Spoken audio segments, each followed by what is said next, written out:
3, 2, 1. Thank you. Good morning. This meeting is now called to order.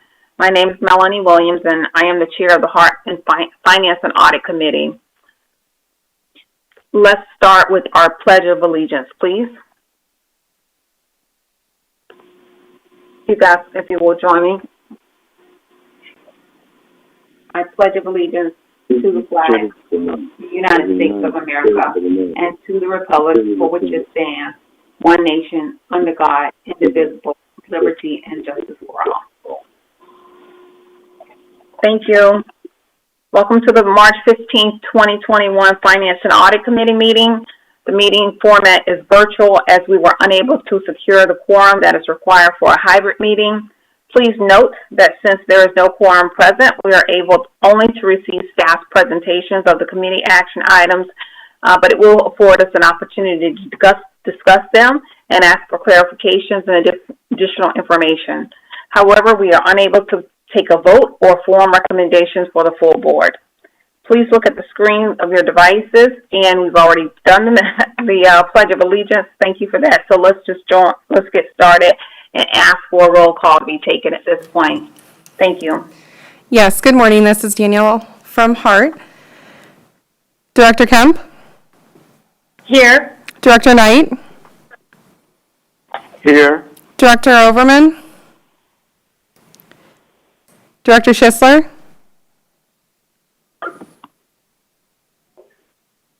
Committee Chair Williams? Here. That concludes attendance. Thank you. Thank you. I'd like to draw everyone's attention to page 3 of the packet to review the rules for meeting participation. And on page 4, the Finance and Audit roles and responsibilities are provided for your information. Next, on page 6 of the packet, you will see meeting minutes from the Finance and Audit Committee hybrid meeting that was held on February 15th, 2021. Please review them and let staff know of any edits or comments, or due to the lack of physical quorum, this approval would be deferred to another meeting. We will move on to public comments, 3 minutes per speaker. Danielle, do we have one on the list for public comment at this time? No, ma'am. There's currently no one pre-registered to speak. Thank you. You're welcome. Thank you. Okay, committee action items. Again, as a reminder, the committee members will be able to receive presentations from staff, discuss and ask the additional information. After that, form a consensus vote recorded by staff that will be presented for the full board of directors at their next scheduled regular board meeting. First, Lauren Strope with Cherry Beckert, LLP, HART's external auditing firm, will present HART audit results. Lauren, you are recognized. Good morning. Thank you so much. Thank you for your time and for allowing me to be here today. I did want to discuss the nature, timing, and extent of our audit procedures with you. In your board package, you have our full presentation that goes into a bit more detail than I'm going to go into right now. And again, this relates to our audit of the authority for the year ended September 30th, 2020. We did issue our report dated February 26th of 2021. We actually follow a variety of different standards when we opine upon your audit. The first one is generally accepted auditing standards, and that requires us to look in and ensure that your financial statements are free from any sort of material misstatement. So our GAS checks your GAAP or the generally accepted accounting principles. We were able to issue an unmodified opinion this year. It used to be known as an unqualified opinion. It's a clean opinion or the highest level of assurance that we can provide to you as your external auditor. Because you get a lot of federal and state dollars, you are required to follow the government auditing. We are required to opine on the government auditing standards. And that requires us to look into financial reporting and internal control over financial reporting. While we don't actually opine on the internal controls, we are required to let you know if we find any sort of significant deficiencies or material weaknesses in internal controls during the course of our audit. We are pleased to report that we did not find any. So you have a no comment report on your GAS report, which is, again, that clean or the highest level of assurance that we can provide and all that you really want. Additionally, we follow two types of auditing standards when we perform your single audits, both from the federal or the Uniform Grant Guidance and from the state or Chapter 10.550 Rules of the Auditor General of the State of Florida. What these require us to do is look at not only compliance, but internal controls over compliance. And we are pleased to report that we did not have any findings, meaning that we did not find anything that wasn't in compliance with the grant, and that we found that internal control over that compliance was sound. Lastly, we do issue an examination required by the Florida Auditor General, and that does require us to look at investment policies here at HART. We issued a clean report on that one as well. The very last thing that we do is we issue an audit, a management letter that once again is required by the Florida Auditor General. We have a no comment letter this year, and that's really good because if there's a comment, generally that means that there's an issue that we needed to disclose to the Auditor General. So in quick summary, all of your audit reports are the highest level of assurance that we can give you. They're the only kind of opinions that you want, and then they're the clean opinions.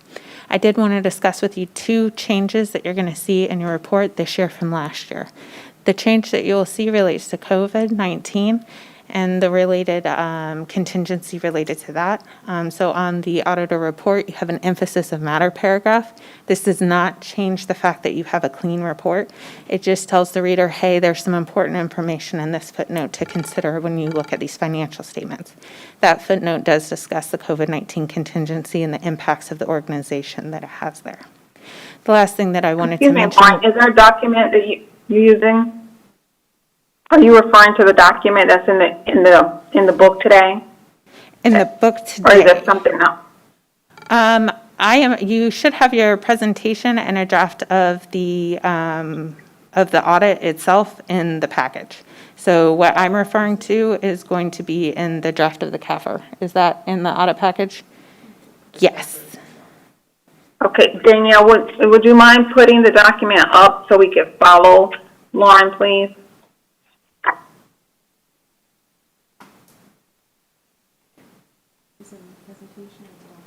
The document itself. Thank you. Off the top of my head, I'm going to assume it's probably around page 22, 23.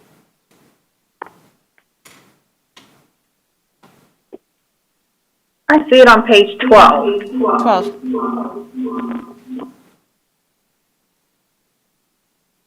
Budget? And factors affecting. Ms. Stroh, thank you so much for pausing just a moment. I just wanted to make sure the committee had an opportunity to see what you were referencing in the packet. I know there's a reference to go back to the packet, but I'd like to see it posted as you're going over it for ease of following. This one? That report right Okay, there. thank you. Okay, and if you scroll to the next page, that right there, that emphasis in matter is what we're talking about. Perfect. Thank you so much.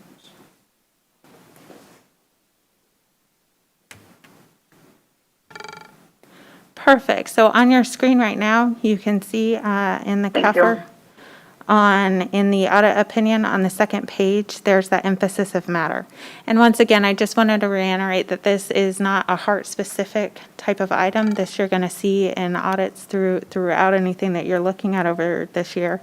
And it just directs the reader to where in the footnotes that is discussed. The only other thing that I wanted to mention is the disclosure related to the subsequent events. And that just relates to the transportation improvement surtax and the related litigation that's going along with those funds. And so that's going to be the only difference in the audit between last year and this year. And with that, I am happy to take any and all questions that anyone might have regarding the audit or any of the procedures that we did do. I also wanted to thank management. Every time we had a question, every time we needed something, they were quick to provide it and make sure that we had what we needed, even in this remote environment. So we really appreciate everybody's help with this audit. Thank you very much. Are there any questions at this time? Councilman Chisler, you are recognized. Morning. Thank you, Madam Chair.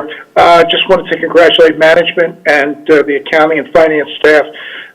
These kinds of audits are difficult to pull off and come up with a clean audit. So congratulations to everyone in the staff and management. Thank you very much for your efforts. Thank you. No other hands raised at this time. Thank you, Mrs. Strope. And there's an action item in support of this presentation. Ms. Joan Brown, HART's Director of Financial Operations, will present it. Ms. Brown, you are recognized.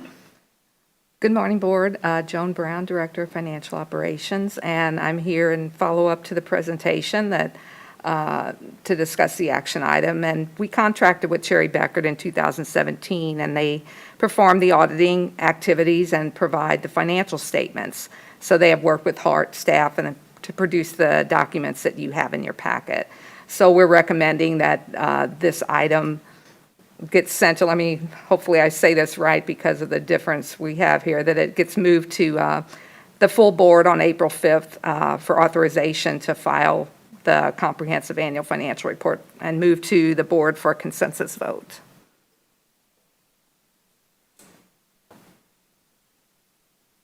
And that's all I have really to. Okay. Do we have a recommendation for consensus to move it forward at this time? Yes, sir. I would recommend that the CAFR be moved to the full board for final consideration at the April 5th meeting. Thank you. This is Commissioner Overman. I agree. Thank you. Okay. Are there any questions, comments, and questions by the committee members for staff at this time? Okay, we will move this forward and record it as a consensus for the committee to take to the full board. Thank you, Mrs. Brown. Our next action item is presented by Linda Crescentini, Interim Chief Financial Officer. Yes, good morning, Chair Williams and members of the committee. Linda Crescentini, interim, I'm sorry, I messed that up.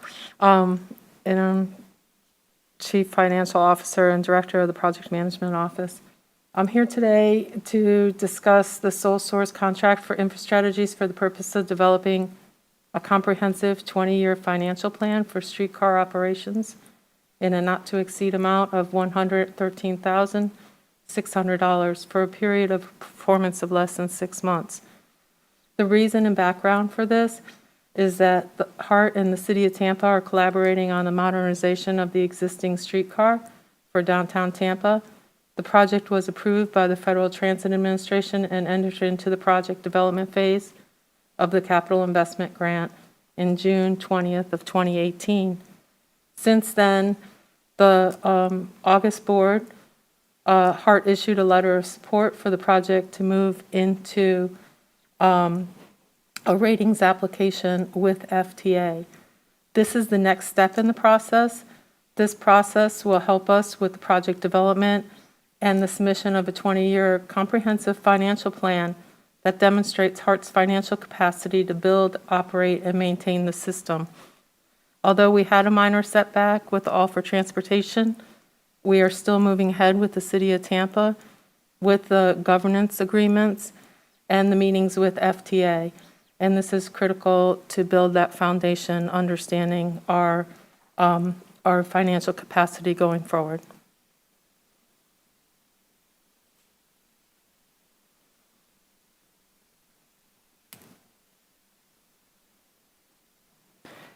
Committee Chair Williams, you're on mute.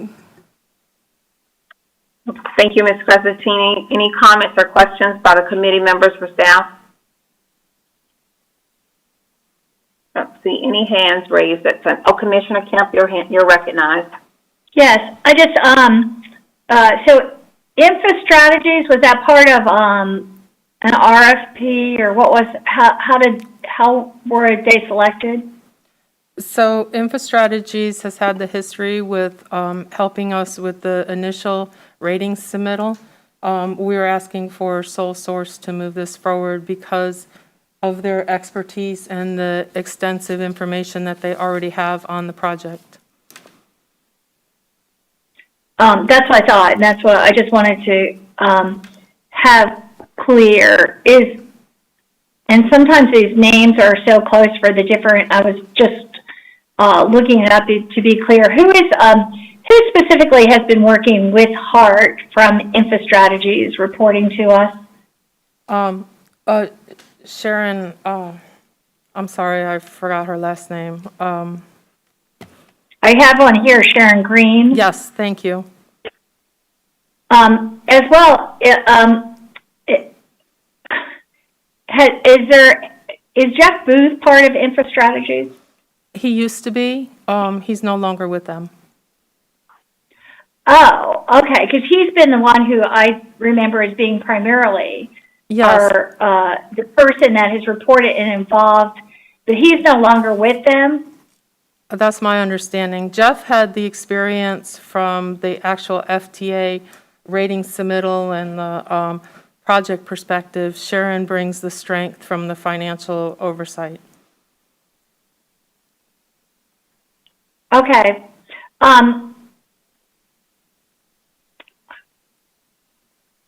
Okay, I just wanted to understand what was exactly happening with that. I'll think of it a little.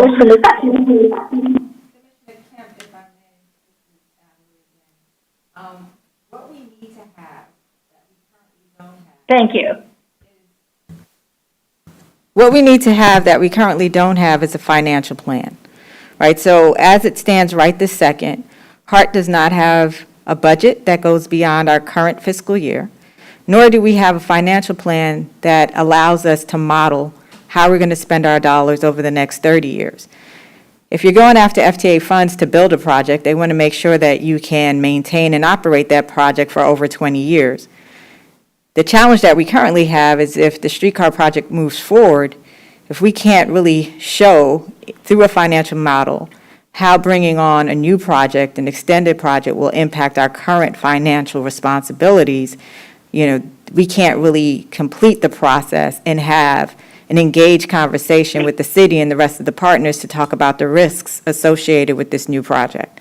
So where we are right this second is, the city and others are moving forward. They want us to sign a letter of agreement. They want us to partner with them to move the project forward. We have to, get ready to move forward and be able to sign on the line.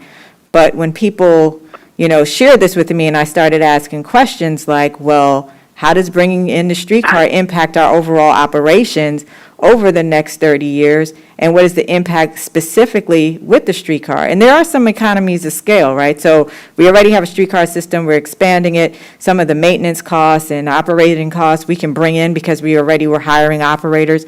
But we can't even quantify that because we don't have the mechanisms in place currently to do that.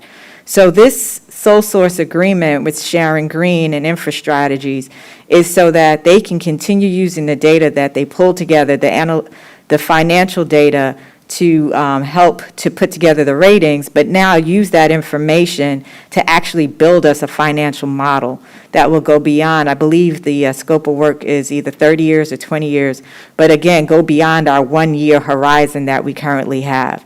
And this will be something that we will have and be able to utilize after this effort. So we will then end up at the end of this engagement with a 30-year model that we can go in and change scenarios. So it's not only that it would be useful for the streetcar. Yes, we're doing this for the streetcar specifically, and that project will be included. But moving forward, we could add additional projects into our model, and we could play with scenarios and see, okay, if we were to do a ferry, or if we were going to do the CSX project, or if we were going to do multiple projects at the same time, what would that impact be to the organization? So that's really what we're trying to do. Jeff Booth's expertise is really on federal lobbying and understanding bills and the process of getting dollars. This is an exercise that's really focused on building something that's tangible that we'll be able to use moving forward. Great. That has made it abundantly clear to have that explanation. I really appreciate it.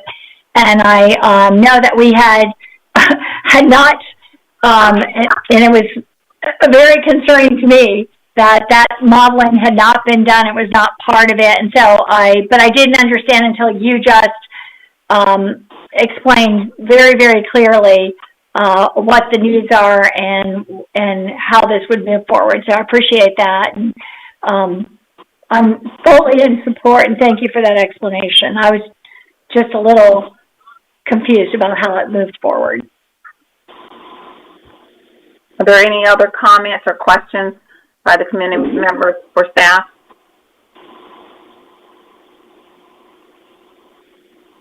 Okay, thank you. Are any members of the committee who have objections to the approval of this item by the full board of directors?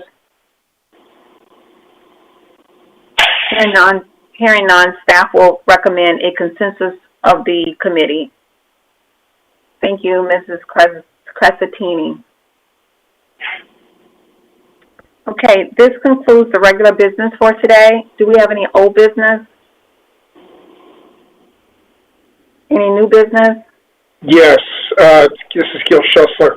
I was just wondering, are we going to see any kind of reporting at the next board meeting or this committee first regarding the salary issues that have cropped up over the last few weeks due to with the unionized employees, as well as the incentives or the increases that were given to non-union employees that have changed as a result of the tax denial.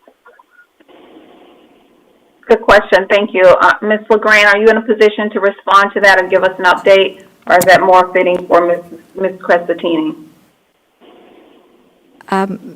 Ms. Crescentini, would you be more comfortable with responding, or would you like me to respond? Okay. Okay. So I'm going to respond, and Ms. Crescentini is leading the team that's actually doing the analysis currently to understand what the financial impact will be to the organization related to the specifications in the union contract under Article 56, Paragraph 2, which says that we need to look at the retroactivity starting in May 1st of 2020 based on the rates that were approved in the contract negotiation. So the team is going through that exercise now. We've met, I would say, has it been 3 times already now, I believe? So we are going through the process. You can't imagine there are a lot of things that happened since May 1st of 2020. So really a part of the exercise is not just looking at numbers in an aspirational one, but actual numbers. So if people got promoted or if they changed from one step to the other, we really have to have a clear analysis of all of the employees that are currently engaged, when they started, and then how did the numbers actually, I guess you would say, sum up. So that's what we're going through, that exercise, ensuring that we don't miss anybody. And we are prepared our intention is to do a presentation under my CEO report at the April board meeting, and then we'll be able to have a conversation with the board to share with you what our recommendations are and see what, the board decision is as far as moving forward. At that point, if the board is ready to make a determination on how we'll move forward, that will start the clock. There's a 10-day clock of which we need to sit with the union. I shared this at the last month's board meeting as well, that we'll sit with the union to renegotiate and at least share where we're going to move forward and have that engagement with them. But that would start the 10-day clock of when we need to engage with the union. So Director Schussler, the direct response to your question is that you'll have a detailed report at the next board meeting under the CEO's report. Perfect. Thank you very much. You're welcome.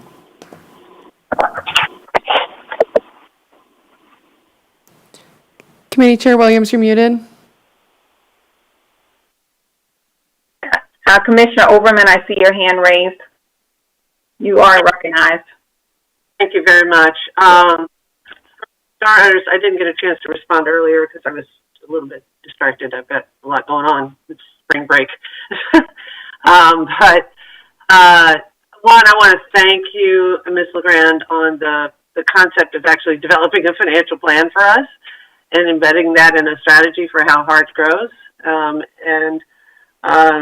Through the beginning steps on the InfraStrategy's 20-year financial plan, I think it's a good start. I think it's a great start that we move forward on that. But I also want to thank you for really looking at what Director Schilzler brought up, because I think it's clear that transparency is important, and being able to bring us a report next month is a great, step in the right direction that this organization has needed, and I truly appreciate the work that you're putting in, trying to analyze where we've been, where we're going, and then helping us develop a financial plan going forward with that. And working with the union as obviously part of that process. That transparency has been needed, and I just want to say thank you for the work that you and Ms. Crescentini are doing to analyze where we've been, and then, how to develop a strategy for where we go from here. And I just wanted to say thank you. Well, thank you, Commissioner Overman. I just want to be clear that, this is very important, and I know that the union is very concerned about decisions that were made. I know staff is anxious to understand what does this mean, because decisions were made, and now it's really taken, I would say, the energy, right, the media energy as far as how the compensation study was implemented, how people were paid, the disparity between the bargaining and non-bargaining employees. So the reality is that this is really a big issue that we have to resolve. But in order to get to a place where we can move forward, we have to understand the data. We have to understand the numbers. Because what we don't want to do is come out and then make some statements and end up having to backtrack or say that we don't really understand the numbers, or we don't know what we can do, or what the impacts will be to the organization if we move in one direction versus another. So, it may seem to those who are really feeling the pain or feel like they're in the crosshairs, if you will, but I do want folks to recognize that this is important. We understand the issue. It is a priority, and the team is working diligently. I know Ms. Crescentini would attest to, folks have been working over the weekend to really be able to give constant updates on where we are, what the numbers look like.